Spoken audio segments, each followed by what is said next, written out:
Bismillahirrahmanirrahim. Ila hadratin Nabi Rasulullah sallallahu alaihi wasallam, thumma ila ruhi al-alim al-alam Syaiwan Dawud bin Syaiwan Abdullah bin Syaiwan Idris Al-Fatani, wa ila ruhi Muhammad bin Idris bin Abbas bin Uthman bin Syafi'i Abu Hasan bin Ismail Al-Ash'ari, wa ila ruhi Abu Mansur Muhammad bin Mahmud Al-Maturidi, thumma ila arwahi walidina wa masyayikhina wa muallimina wa dhabil huquqi alaina ajma'in, thumma ila المؤمنين والمؤمنات والمسلمين والمسلمات أن الله يغفر لهم ويرحمهم ويعلي درجاتهم في الجنة وينفعنا بأسرارهم وأنوارهم وعلومهم ونفحاتهم في الدين والدنيا والآخرة بسر الفاتحة. أعوذ بالله من الشيطان الرجيم. بسم الله الرحمن الرحيم. الحمد لله رب العالمين الرحمن الرحيم مالك يوم الدين إياك نعبد وإياك نستعين اهدنا الصراط المستقيم صراط الذين أنعمت عليهم غير المغضوب عليهم ولا الضالين آمين. Alhamdulillahi rabbil alamin wa bihi nasta'in ala umuri dunya wa din, wa sallallahu ala sayyidina Muhammadin khatamin nabiyyin wa ala alihi wa sahbihi ajma'in. Allahumma salli ala sayyidina Muhammad al-fatihi lima uliqa wal khatimi lima sabaqa wan nasiril haqqi bil haqq wal hadi ila siratikal mustaqim wa ala alihi wa sahbihi haqqa qadrihi wa miqdarihi al-azim. Allahumma iftah alaina futuhal arifin warzuqna fahman nabiyyin wa ilhamal malaikatil المقربين يا حي يا قيوم برحمتك يا أرحم الراحمين. رب اشرح لي صدري ويسر لي أمري واحلل عقدة من لساني يفقهوا قولي. قال المصنف رحمه الله تعالى ونفعنا به وبعلومه في الدارين آمين.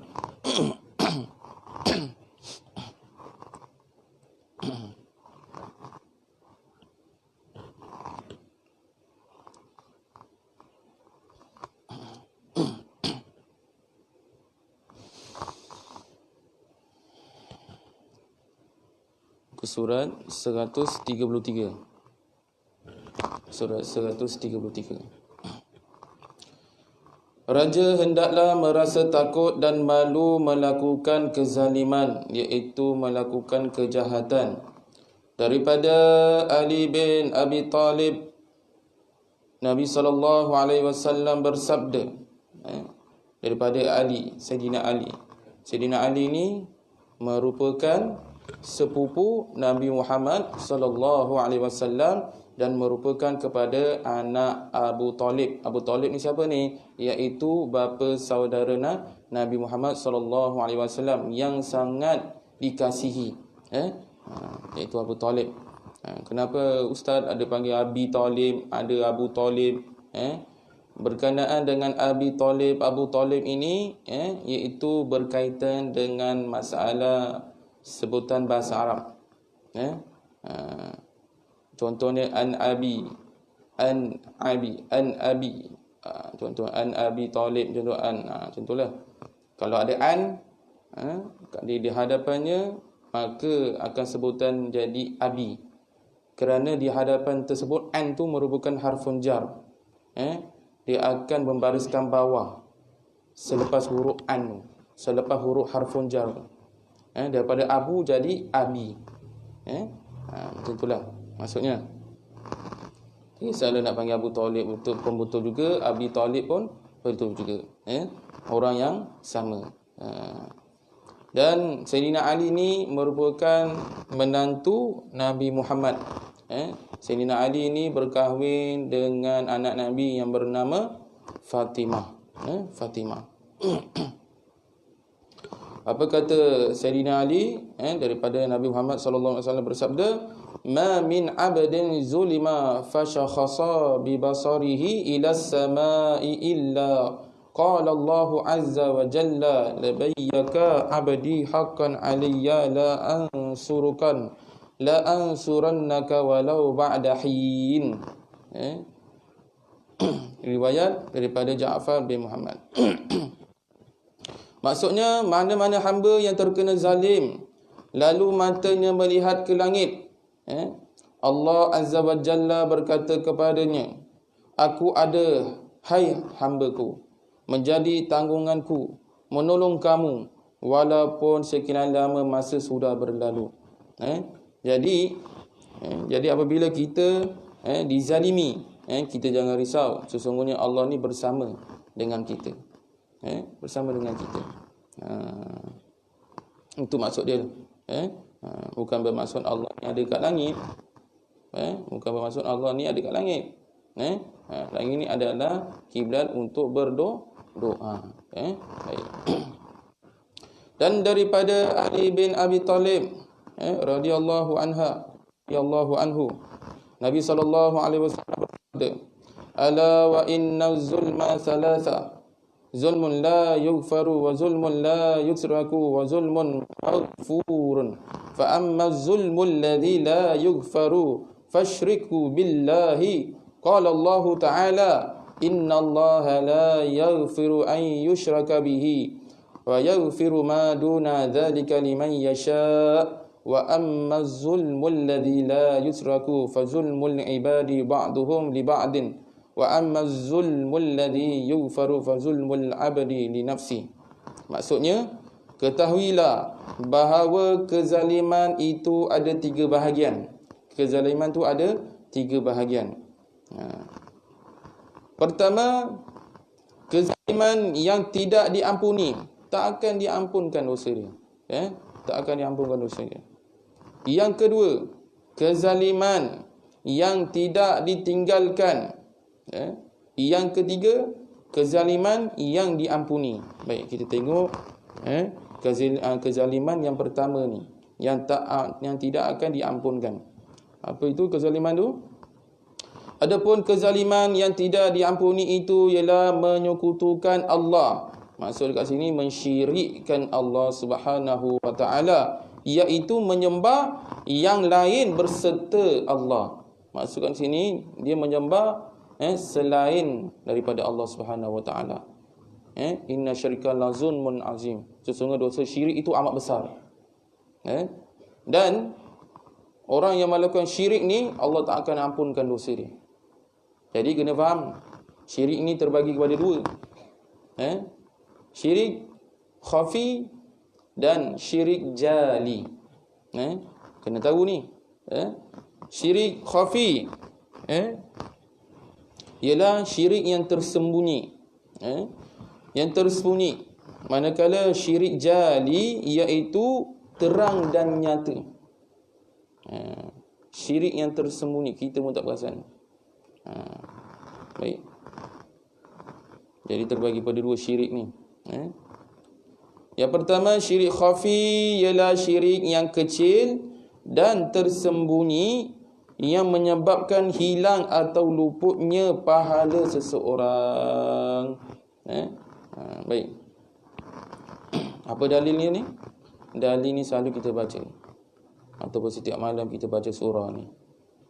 Setiap Jumaat kita baca surah ni. Surah apa ni? Iaitu surah Al-Kahfi, ayat yang 110. Ayat 110. A'udzubillahi minasyaitonir rajim. Faman kana yarju liqa'a rabbih falyamal amalan salihan wala yusyrik bi'ibadati rabbih ahada. Apa maksudnya? Barang siapa yang berharap untuk bertemu dengan Allah di akhirat kelak, kita nak bertemu dengan Allah ni, maka hendaklah dia melakukan amal soleh, amal kebaikan. Mesti amal kebaikan, takkan amal kejahatan boleh nak bertemu dengan Allah, kan? Baik. Dan janganlah dia mempersekutukan Allah dengan sesuatu di dalam ibadahnya. Maksud kat sini ialah riak. Riak. Dia buat ataupun melaksanakan solat bukan kerana Allah Ta'ala, saja menunjuk konon-konon dia lah ahli ibadah. Dia lah ahli masjid. Bila orang tegur bab sembahyang, contoh orang ni tak pergi ke masjid, jadi dia pun tegur yang selalu pergi masjid ni berkaitan dengan bab sembahyang. Jadi orang pergi masjid ni tak boleh terima Engkau mana tahu engkau tak pergi masjid, aku selalu pergi masjid. Kau apa tahu? Macam tu. Semua orang dia pandang salah. Dia seorang je betul. Jadi sifat ni kena buang. Bukan bererti kita datang ke masjid, kita dah alim, bukan. Saya sendiri pun tak alim. Jangan orang yang menuntut ilmu dia kata dia alim, belum alim lagi dah. Mesti ada sifat tawaduk. Belajar satu hadis ataupun belajar kitab Imam Nawawi hadis 40, rasa dah hafal kitab 100,000 hadis. Seolah-olah dia dah jadi al-muhaddis, yang hafal hadis beribuan hadis. Dia kata ni hadis palsu, hadis dhaif. Padahal dia bukan al-muhaddis dan dia tak hafal hadis dan tak hafal sanad riwayat daripada siapa. Main ikut orang sahaja. Jadi orang begini kena berhati-hati. Kalau kita ada sifat begini, kena buang. Jangan ada sifat begini, iaitu sifat riak di dalam ibadah. Semayang menunjuk-nunjuk. Sepatutnya semayang ni kerana Allah Ta'ala, bukan sebab nak menunjuk. Memang betul kita nak semayang. Contohnya pakai selendang ridak, pakai jubah, pakai serban. Jalan tak pandang orang. Padahal orang tu lebih tua daripada kita. Apa salah ni kita tegur? Angkat tangan senyum. Bukan bererti kita dah jadi ustaz, jadi imam, jadi bilal, jadi dan sebagainya, yang ada pengetahuan agama, kita tak ada adab dengan orang lebih tua daripada kita. Yang tu salah. Dan kita tak ada kasih sayang kepada kanak-kanak. Jadi kita mesti ada sifat kasih sayang. Kerana sifat kasih sayang tu ada pada Nabi Muhammad SAW. Apabila dia lalu di suatu tempat, maka kanak-kanak akan berhampiran dengan Nabi Muhammad SAW. Ada yang Nabi Muhammad SAW letak tangan di atas tangan kanak-kanak tersebut, sampai ketua, kepala budak tu bau wangi saja. Itulah adalah mukjizat Nabi Muhammad SAW. Bau wangi je. Kalau kita pun nak tonyo dengan apa? Minyak wangi. Macam-macam gel kita letak, nak kasih wangi. Nak ada minyak zaitun dan sebagainya. Tapi Nabi Muhammad SAW letak tangan dia sahaja. Terus kepala budak tu bau wangi. Itu di antara mukjizat Nabi Muhammad SAW. Baik. Itu adalah syirik khafi, syirik yang tersembunyi. Jadi apabila kita nak kembali kepada Allah Subhanahu Wa Taala, kita kena buang sifat riak ni. Bagaimana kita nak buang sifat riak ni? Kita kena perbanyakkan zikir. Kena amal soleh. Baru saya bacakan tadi surah Al-Kahfi ayat 110. Mesti ada amal soleh. Salah satu contohnya kita melakukan perkara yang fardu, perkara yang wajib, solat 5 waktu, dan selebihnya kita solat ba'diyah, qabliyah, kita baca Al-Quran, baca Yasin malam Jumaat.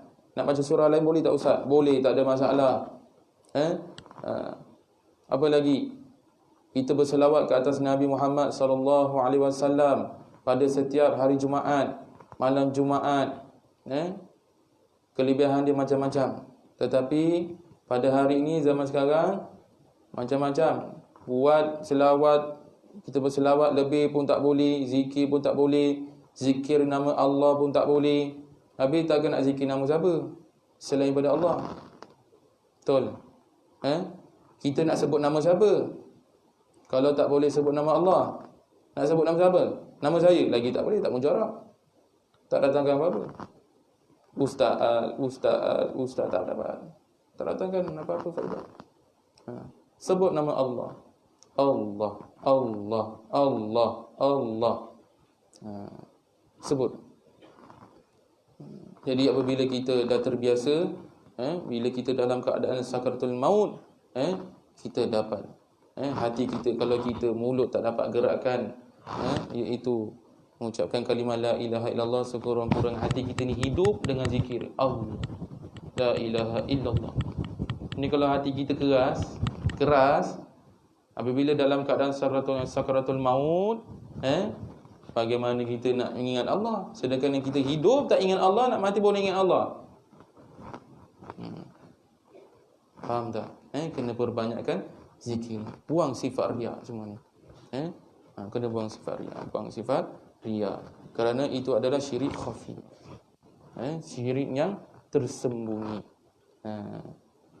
Jadi apabila seseorang itu melakukan ibadah, melakukan solat, orang yang memerhatikan ni jangan memfitnah pula. Ni semua riak semua ni. Tak boleh pula.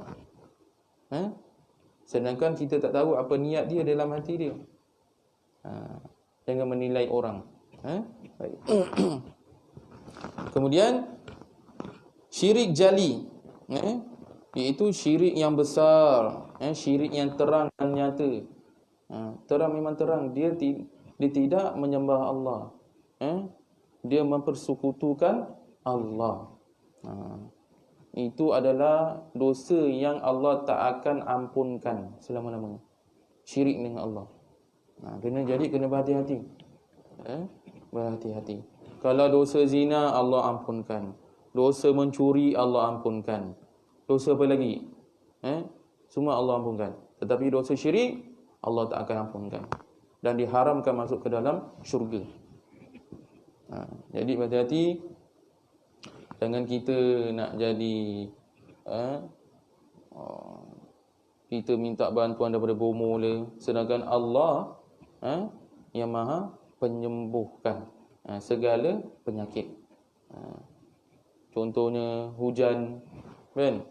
Hujan, ada buat kerja kahwin ni, letak baju atas bumbung. Letak baju atas bumbung. Kononnya hujan takut baju letak atas bumbung. Ingat, hujan ni diperintahkan oleh Allah Subhanahu wa ta'ala. Jadi kalau kita tak nak hujan, adalah doa-doa dia. Letak baju beranting, letak atas bumbung, macam-macam. Itu benda-benda syirik. Tapi tak semuanya amalan, tak semuanya amalan itu semua ni syirik. Contohnya baru-baru ni ada orang kritik, dia beri ulasan bahawasanya kalau kita selawat tafrijiyah, syirik dia kata. Apa pula syirik pula? Kalau syirik tu maksudnya menyekutukan Allah. Tidak memperbesarkan Allah. Tidak menyebut nama Allah. Maksudnya disebut selain daripada Allah. Faham tak?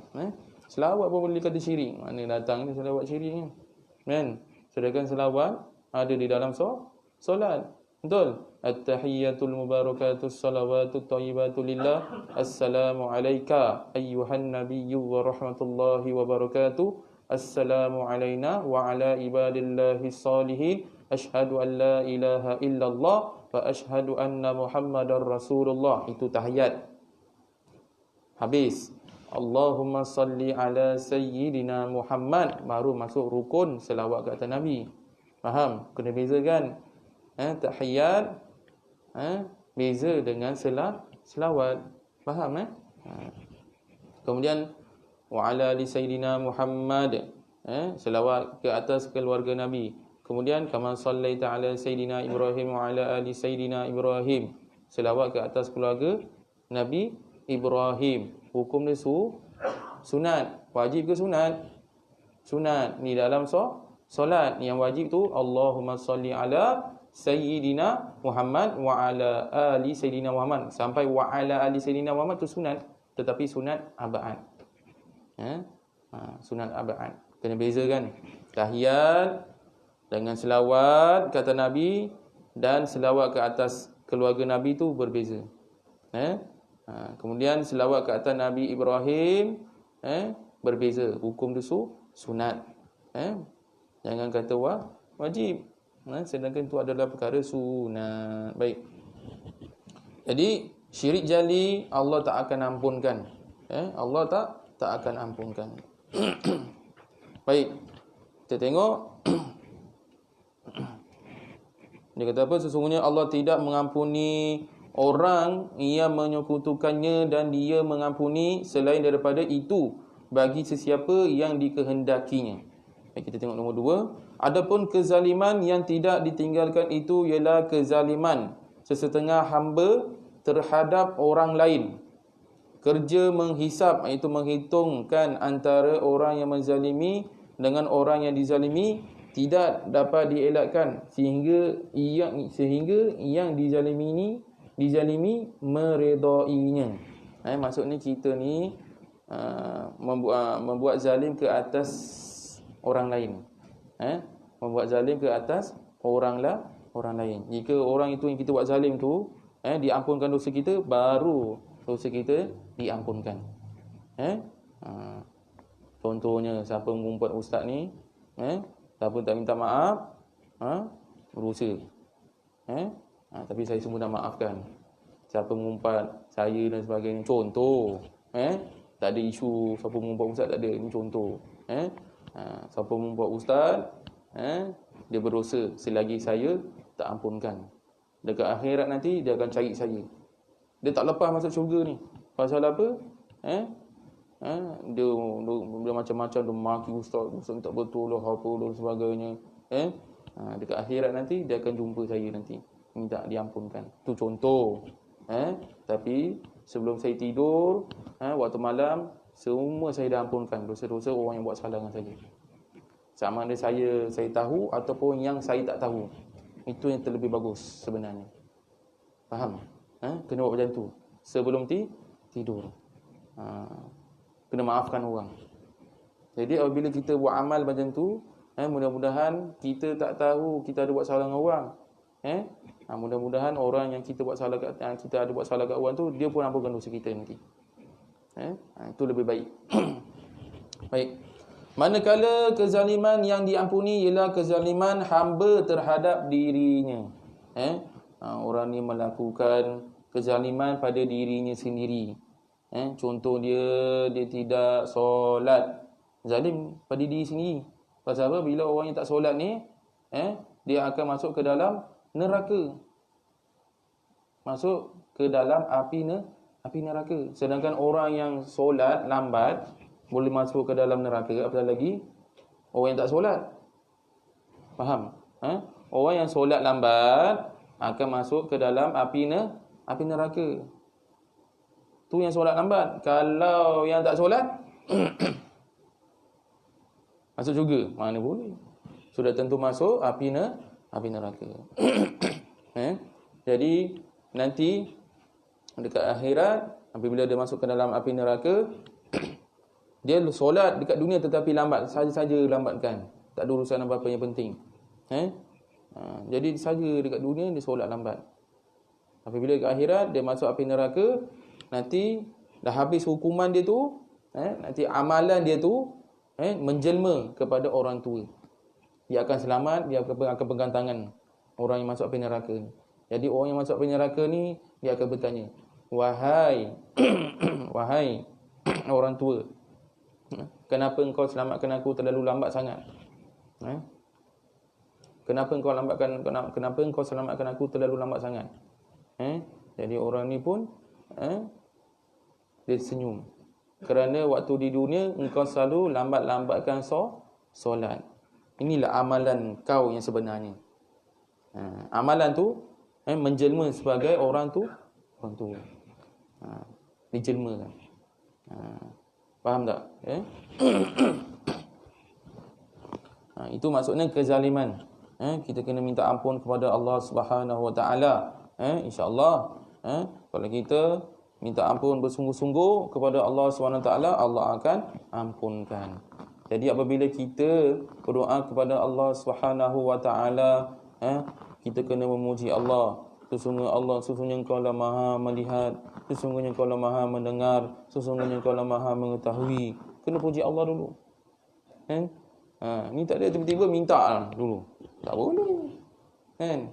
Macam contoh kalau kita nak jumpa raja, masuk je takkan buat macam ni. Saya nak minta jasa baik sultan, boleh macam tu. Mesti dulu masuk ampun tuanku beribu-ribu ampun. Betul? Kan? Begitu juga kita nak minta dengan Allah. Kan? Kita kena apa? Puji Allah. Puji Nabi Muhammad sallallahu alaihi wasallam sebagai wasilah untuk sampaikan doa kita ni kepada Allah Subhanahu wa taala. Contohnya kalau kita nak jumpa orang orang yang berkenaan, jadi kita nak dapatkan bantuan daripadanya, mesti kita ada bawa sesuatu yang orang yang nak bagi bantuan pada kita ni yang dia suka. Contohnya nak jumpa pengurusi JBKK kan, dia suka durian. Dia suka durian Musang King. Dia jumpa nak minta sign chop, dapatkan kerja, minta chop sign. Jadi dia buat durian. Oh, kau bawa Musang King, bawa sini sign ni. Macam tu lah. Begitu juga dengan Allah Subhanahu wa taala. Apabila kita berdoa kepada Allah Subhanahu wa taala, jangan terlupa iaitu kita maksudkan kita memuji Nabi Muhammad sallallahu alaihi wasallam di dalam doa. Contohnya bismillahirrahmanirrahim, alhamdulillahirabbil alamin, wassalatu wassalamu ala asyrafil anbiya'i wal mursalin wa ala alihi washabbihi ajma'in. Dalam tu ada nama Nabi Muhammad sallallahu alaihi wasallam. Lepas tu kita Allahumma shalli ala sayyidina Muhammad salatan tujina biha min jami'il ahwali wal afat wa taqdi lana biha min jami'il ahajat. Kita doa. Sebut nama Nabi Muhammad sallallahu alaihi wasallam sebagai wasilah kita untuk sampai doa kepada Allah Subhanahu wa taala. Macam tu lah. Kan? Macam contoh lagi satu. Ada seorang duda. Dia ada berkenan dengan seorang janda, minta maaf. Dia seorang duda berkenan, dia suka janda ni. Yang duda ni cikgu. Duda ni cikgu. Nanti tanda kertas saya tu elok-eloklah kasih makan betul-betul.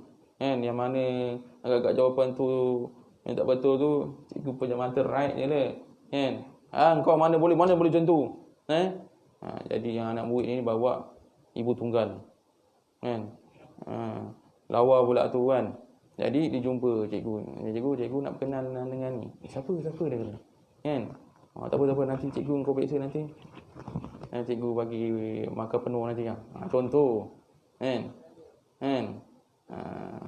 Bila saya cakap Pak Jani suka kan. Baik. Kita teruskan lagi. Kata Muawiyah bin Abu Sufyan, sesungguhnya aku sangat malu apabila aku menzalimi orang yang tidak dapat ditolong oleh sesiapa pun kecuali Allah Ta'ala. Sesungguhnya aku sangat malu apabila aku menzalimi orang yang tidak dapat ditolong oleh sesiapa pun kecuali Allah Ta'ala. Dia malu. Kalau kita rasa tak tahu malu dengki dengan orang, kita doa kepada Allah Ta'ala, ya Allah, sesungguhnya Engkau maha melihat, maha mendengar. Bila buat sesuatu perkara jahat, seolah-olah Allah tak melihat kita. Faham tak? Buat sesuatu tu seolah-olah Allah tidak melihat, Allah tak mendengar. Tapi doa, ya Allah, sesungguhnya Engkau maha mendengar, ya Allah, kabulkanlah hajatku, ya Allah. Tak yang buat, tak ingat Allah. Itu sebab kita digalakkan berzikir dengan nama Allah. La ilaha illallah. Cuci hati ni. Hati kita ni kena cuci. Setiap hari kena cuci. Kereta kita cuci, pakaian kita cuci, tapi hati kita tak cuci. Kita ni dilahirkan dalam keadaan bersih. Apabila kita nak kembali kepada Allah Subhanahu Wa Taala, mesti dalam keadaan bersih. Kena bersih. Takkan kita hati kotor ni nak menghadap Allah Subhanahu Wa Taala. Kena bersihkan. Kena bersihkan fikir setiap hari. Kalau boleh lepas solat waktu ataupun selepas solat ba'diyah, kita lakukan zikir Astagfirullahalazim, Astagfirullahalazim, Astagfirullahalazim, Astagfirullahalazim, Astagfirullah, ataupun Astagfirullah sebanyak 1000 kali. 1000. Jadi dia akan panas. Dari kita ni akan panas macam berat. Nak bersihkan itu. Baik.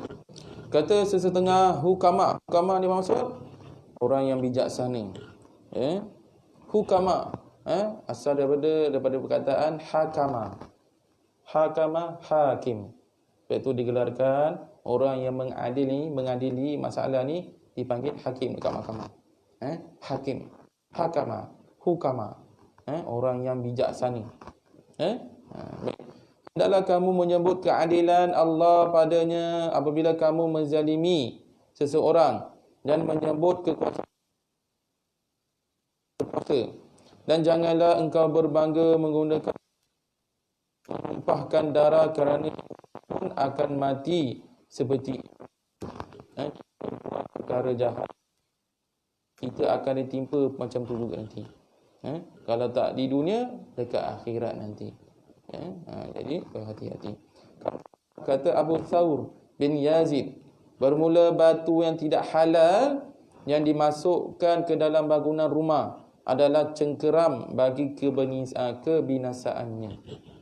Macam contohlah, bab makan. Kita dapat sumber yang tak halal. Sumber yang tak halal.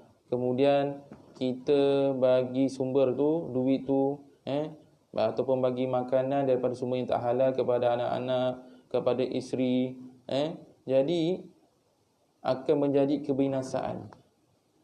Contohnya, salah satunya anak-anak kita ni tak dengar cakap kita. Anak-anak tak nak semayang. Isteri kuah hajau dengan suami. Tu bahasa Melaka, kuah hajau. Bahasa Melaka.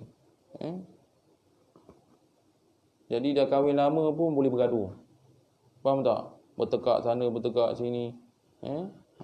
Jadi dia tak taat kepada suami. Jadi kita kena fikir, apa pasal bini aku ni tak taat kepada aku ni? Selalu menengking aku ni. Lupa balik daripada masjid, balik rumah. Jangan mengayuh tempat lain. Suami dia macam Mr. Bean dalam. Balik rumah. Macam tu. Jangan tak boleh tengking suami macam tu. Dosa. Jadi kita kena fikir, aku ni bagi sumber halal ke tak halal ni. Masuk kerja pukul 8 pagi. Lepas tu ngayau tempat lain. Ngayau tempat lain, senang kata mengulau lah. Senang kata mengulau. Tak berkat rezeki.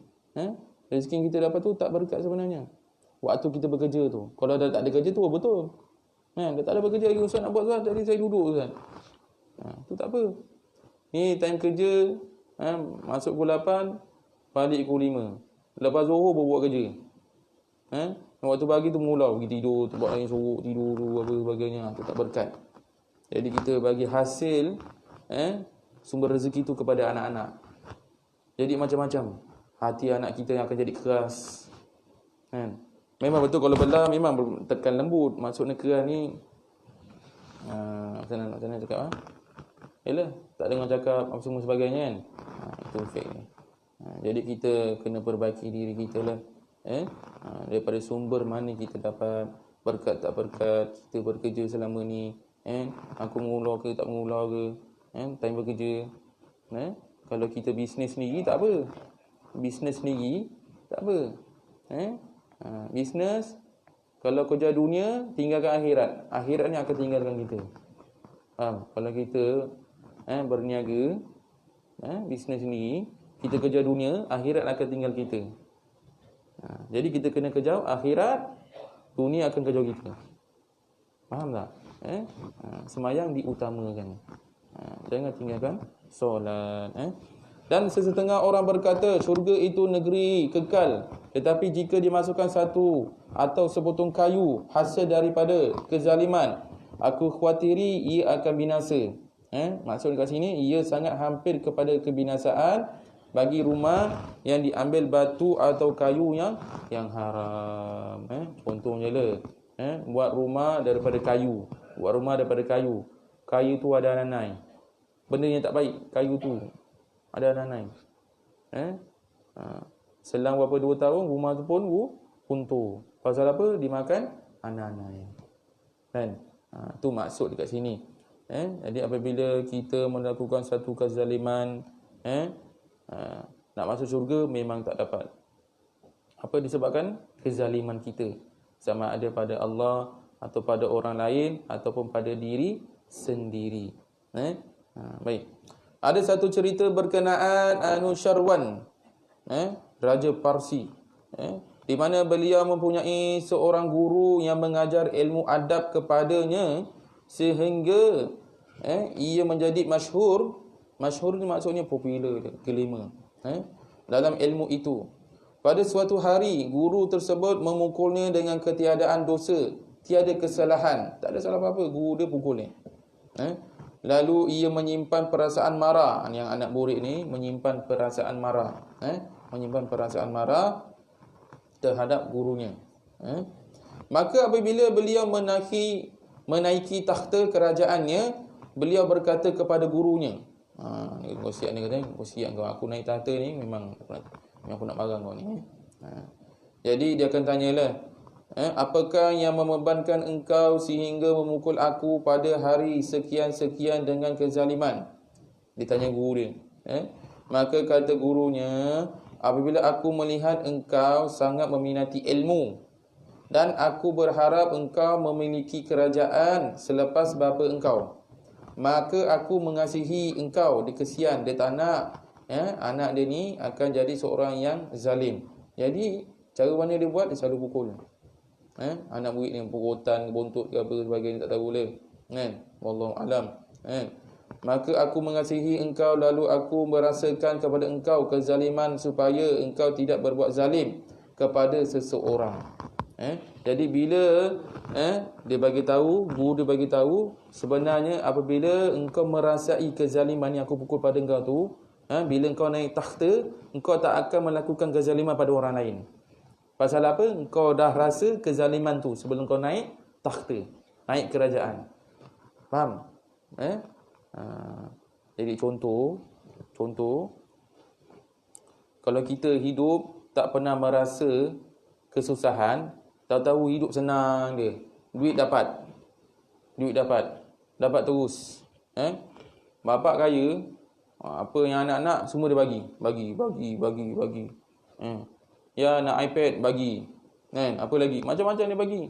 Sampai ke besar. Jadi bila bapak mati, jadi anak dia ni ada hasil daripada duit bapa dia lah. Jadi bila duit tu dah habis, anak ni tak tahu nak cari duit macam mana. Tak tahu nak cari duit, nak kerja, macam usaha, tak tahu. Pasal apa? Tak pernah melalui kesusahan. Faham tak? Tak pernah melalui kesusahan. Begitu juga dengan yang cerita ni tadi. Dia tidak pernah merasa kezaliman. Tidak pernah merasa kezaliman. Apabila dia naik takhta, baru dia tahu, oh, kezaliman macam ni. Aku pernah rasa dulu. Jadi aku tak nak melakukan kezaliman kepada orang lain. Faham? Orang yang pernah merasa menjadi anak yatim ketika kecil, apabila dia besar, dia akan kasih kepada anak-anak yang yatim. Faham? Baik. Maka kata Anushirwan, bila guru dia terangkan sekian-sekian, maka kata Anushirwan, zah. Apa maksud zah ni? Elok. Bahasa Parsi. Zah ni bahasa Parsi. Maksudnya elok. Macam itulah. Biasa perkataan zah ni digunakan untuk perkataan yang meredai dengan sesuatu perkara yang baik. Zah. Jadi lepas ni kalau nak guna perkataan ni pun boleh juga lah.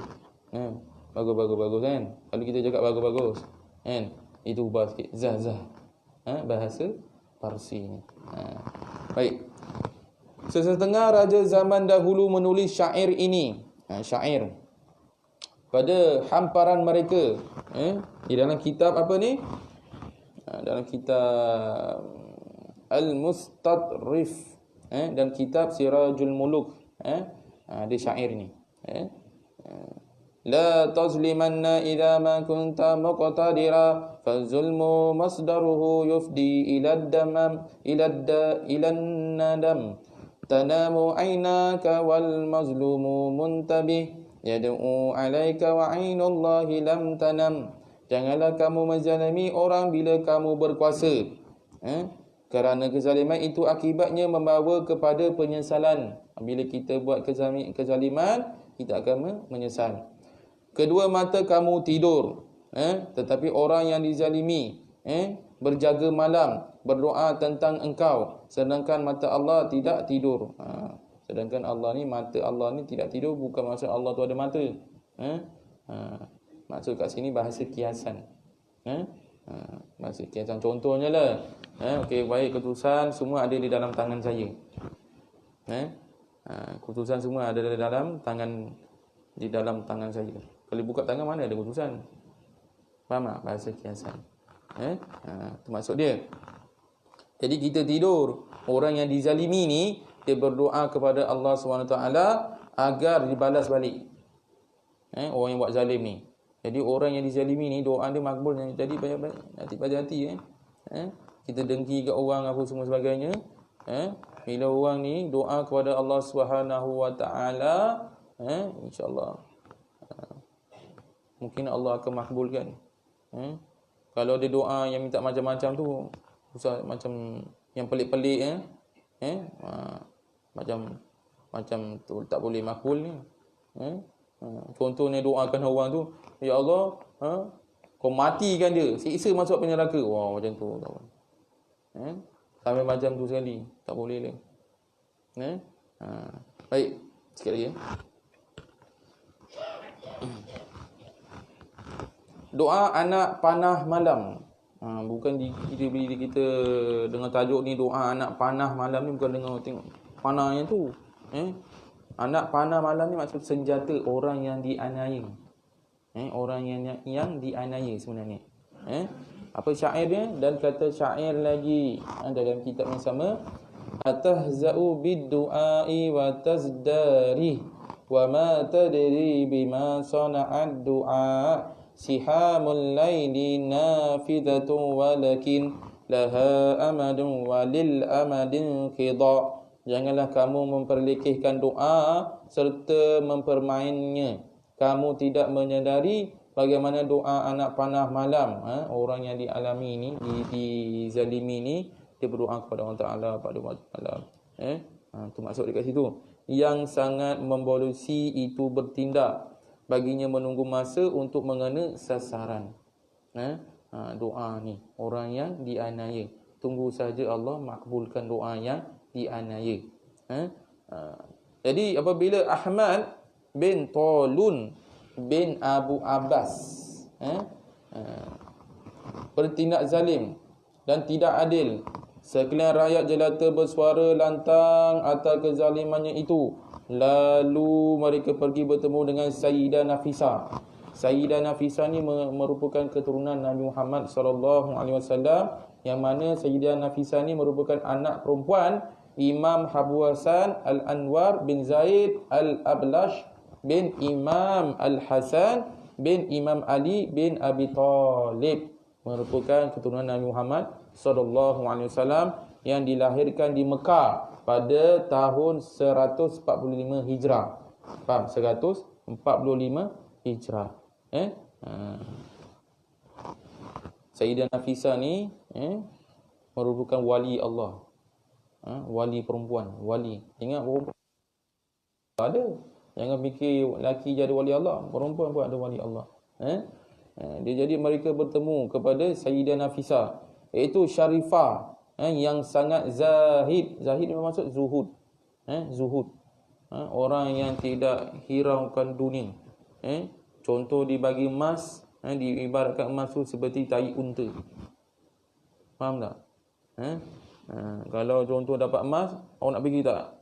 Tuan-tuan dan puan semua nak fikir, ni tai unta ke ni? Nak tak nak ambil emas? Nak tak nak ambil emas ni? Jadi kalau Sayyidah Nafisah, dia tidak hairan dengan emas. Dia tidak hiraukan dunia ni. Rezeki sentiasa datang pada dia, tapi dia tak hiraukan harta dan sebagainya. Kalau kita orang baru dapat emas, ada orang bagi lah. Jadi apabila ada zaman dia,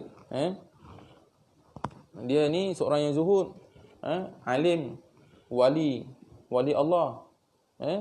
Dia ni apabila dia berdoa, pasti Allah makbulkan doa dia. Jadi apabila dia dapat ada orang sumbang kat dia dan sebagainya, disumbangkan dekat orang-orang yang susah balik. Faham tak? Dia dapat sumbangan daripada orang lain, tetapi dia ambil, tetapi dia tidak untuk diri dia, dia bagi pada orang yang lebih susah daripada dia. Padahal Sayyidah Nafisah ni memang dah susah, tetapi dia fikir ada orang lebih susah daripada dia. Dia fikir orang lain. Dia tak fikirkan diri dia. Dia fikirkan orang lain. Wali Allah. Seorang perempuan wali Allah. Siapa lagi perempuan yang wali Allah lagi? Rabi'atul Adawiyah. Pada dengar? Rabi'atul Adawiyah wali Allah juga. Perempuan wali Allah. Jadi kalau perempuan nak jadi wali Allah boleh tak? Boleh. Mudah aje. Bagi perempuan yang dah bersuami, apabila dia taat kepada suami, insya-Allah makam dia naik. Orang perempuan senang je. Senang nak masuk syurga. Senang makam dia nak naik di sisi Allah Subhanahu Wa Taala. Bukan makam tu bukan kubur. Maksudnya darajat kita ni di sisi Allah Taala ni naik. Macam kita kalau kerja kerajaan ada pangkat melintang dia, pangkat tu APC dan sebagainya. Kalau kita dalam unit anggota beruniform, pangkat lieutenant, inspektor dan sebagainya, kan? Jadi di sisi Allah Taala, orang perempuan ni nak naik darajat dia sisi Allah Taala senang saja, taat kepada suami. Taat pada suami, insya-Allah makam dia naik. Senang masuk syurga. Tetapi kalau bila tak taat, tengking suami, marah suami, nak dapat syurga apa? Jadi orang lelaki kena nasihat. Nasihat pada isteri, cakap baik-baik. Jangan tengking orang rumah pula. Tu pun tak betul juga. Sama-sama menasihat, sama-sama kita bagi nasihat. Baik. Maka katanya, apabila dia berjalan, kata orang keesokan hari, dia menulis pada kertas dan berhenti pada suatu jalan. Tiba-tiba raja itu datang kepadanya. Dia pun berkata, "Hai Ahmad bin Talun." Apabila dilihat dan dikenalinya, raja itu pun turun dari kudanya.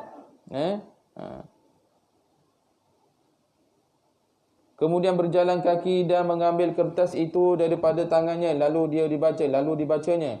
Maka setiap helai kertas itu ditulis dengan perkataan, "Manakala kamu memiliki, kamu membuangnya. Sesungguhnya kekuasaan kamu itu kamu rosakkan. Pemberian nikmat kepadamu, kamu rosakkan. Bila kamu memberi nikmat, kamu payahkan. Dan bila kamu didatangi, rezeki kamu putuskan. Sesungguhnya kamu telah mengetahui bahawa anak panah malam itu sangat bolos dan tidak tersalah dari sasarannya." Maksudnya orang yang dianiaya ni, mudah Allah makbulkan doanya. "Istimewanya bagi hati yang kamu pedihkannya dan tubuh badan yang kamu telanjangkannya. Perbuatkanlah apa sahaja yang kamu kehendaki. Kami semua tetap tabah hati dan kezaliman kamu itu. Kami akan meminta pertolongan daripada Allah SWT dan mengadu kepadanya tentang kezaliman kamu. Dan mereka yang menzalimi akan mengetahui bahawa orang akan mengatakannya. Selepas dia berpaling dari mereka, maka sejak itu dan saat itu jugalah dia berlaku adil terhadap rakyatnya." Kata dalam cerita ni, raja ni dia tahu, dia kenal Sayyidah Nafisah ni, seorang yang zuhud, wali perempuan, wali Allah. Jadi apabila dia doa, terus sampai kepada Allah Ta'ala. Dia pun rasa takut. Raja takut pada perempuan. Pasal apa? Dia tahu ni dia kenal seorang yang zuhud, wali Allah, keturunan Nabi Muhammad SAW. Bila dia doa, terus sampai kepada Allah Ta'ala. Kita punya doa, belum tentu lagi kita doa malam ni, belum tentu malam ni dapat. Tetapi kita sentiasa istiqamah berdoa kepada Allah Subhanahu Wa Taala. Faham? Lambat atau cepat kita kena bersangka baik kepada Allah Subhanahu Wa Taala. Kalau kita berdoa kepada Allah Ta'ala, Allah tak tunaikan di dunia ni, maka dekat akhirat nanti Allah akan bagi. Ini adalah doa kamu yang kamu minta, ini adalah pahala kamu. Sesungguhnya aku tak tunaikan doa kau di dunia. Aku tunaikan kelebihan ni di akhirat nanti. Contohnya, kita berdoa ni kepada Allah Ta'ala, Allah tak makbulkan. Umpamakan anak kecil, anak-anak kecil yang main pisau, tengah main pisau ni. Jadi mak dia nampak, mak dia betul serampas pisau ni. Ataupun anak-anak kecil ni, dia nak minta pisau kepada mak, nak pisau. Jadi mak dia tak bagi. Pasal apa? Dia tahu akan jadinya bahaya kepada anak dia nanti. Dia tahu walaupun benda tu belum berlaku, belum bagi pisau, tapi mak dia dah tahu nanti bahaya nanti. Dia godok siapa orang. Faham tak? Begitu juga dengan Allah Subhanahu Wa Taala. Allah ni Maha mengetahui. Allah ni Maha mengetahui. Kita doa kepada Allah Taala, ya Allah kau sembuhkan aku, kau sembuhkan kaki aku ni. Ada sebab. Kalau Allah sembuhkan kaki kau nanti, nanti kau tak ingat Allah dan kau tak ingat masjid nanti. Contoh. Itu sebab Allah bagi penyakit. Kencing manis ke, gaut ke, apa sebagainya, darah tinggi. Bila Allah bagi penyakit, Allah akan ampunkan dosa kita sebenarnya. Dan kalau kita diberi penyakit, kita tak ingat Allah juga, wallahu a'lam, tak tahu nak cakap apa. Walaupun Allah tak bagi penyakit pada kita, tetap kita kena ingat Allah. Malaikat Mikail, sebelum dia melihat neraka, dia ada senyum. Ada satu hari Nabi Muhammad SAW bertanya kepada malaikat Jibril, aku melihat malaikat Mikail ni dia tak senyum. Pasal apa? Jadi malaikat Jibril pun jawab, sebab dia telah melihat api neraka. Malaikat ni melihat api neraka, lepas tu malaikat Mikail ni terus tak senyum lagi dah. Lihat saja. Terus dia dah tak senyum lagi dah. Kalau kita ni melihat api neraka di depan kita, saya rasa masjid penuh ni waktu subuh ni. Waktu subuh penuh. Solat 5 waktu semua penuh. Nak dapatkan fadilat sembahyang berjemaah. Andai kata kalau kita dapat melihat. Sebab mata kita ni tertipu dengan dunia. Jangan contohlah, ada orang fobia bercinta dan sebagainya. Makan pun tak lalu masak macam ni. Dia fikir tengah masak ni, dia fikir power tinggalkan dia. Garam pun semua dia campur banyak dan sebagainya. Dia tak perasan. Dia fikir. Pasal apa? Dia rasa fobia, ditinggalkan. Begitu juga apabila kita melihat api neraka, mungkin kita tak ada masa nak ketawa lagi dah.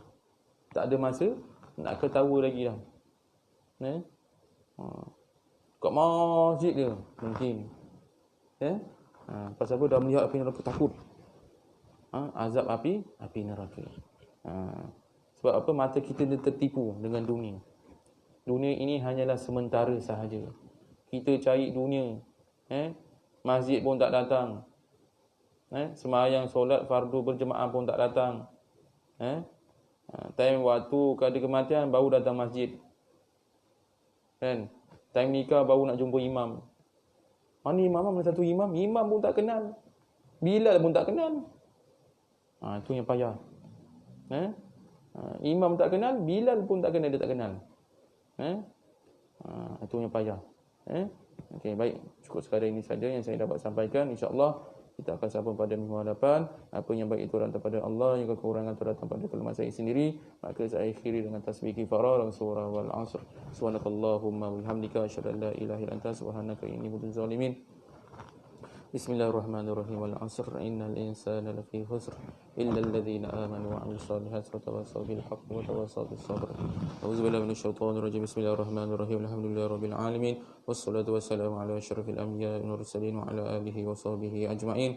Allahumma 'allimna ma jahilna wa zakkirna ma nasina fa fahamnaha Sulaiman wa kullan atayna hukman wa 'ilman wa sakhkhar lana ma'adahu lil jibali sahbina wa tarukna fa'ilin. Rabbana zalamna anfusana wa illam taghfir lana وترحمنا لنكونن من الخاسرين ربنا لا تزغ قلوبنا بعد إذ هديتنا وهب لنا من لدنك رحمة إنك أنت الوهاب ربنا آتنا في الدنيا حسنة وفي الآخرة حسنة وقنا عذاب النار صلى الله على سيدنا محمد وعلى آله وصحبه وسلم والحمد لله رب العالمين تقبل الله منكم.